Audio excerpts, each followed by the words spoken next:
పైన ఒక మూగ బొమ్మ వేసినగా నిలిచేవే.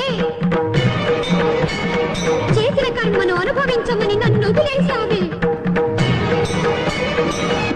అయితే నీకి మొక్కులు ఎందుకు? ఏటేటా ఈ జాతరలు ఎందుకు? ఇక నీకి గుడి ఎందుకు? ఆ గోకులం ఎందుకు? ఆగక ముందేనా ఆక్రోశం అగ్నిగా మారక ముందే, ఆ దావానల జ్వాలల్లో నేనాహుతి కాకముందే. దుర్గవై చండివై దురితవినా శంకరివై అంబవై అభయవై అగ్రహోదగ్రవై చూపుల పిడి కాకులుగా పాపాత్మని చూస్తే చీల్చి చెల్లుమిచ్చిన రక్తంలో తల్లి నువ్వు జలక మాడి సత్యమేవ జయదేయని లోకానికి చాటింపగరా.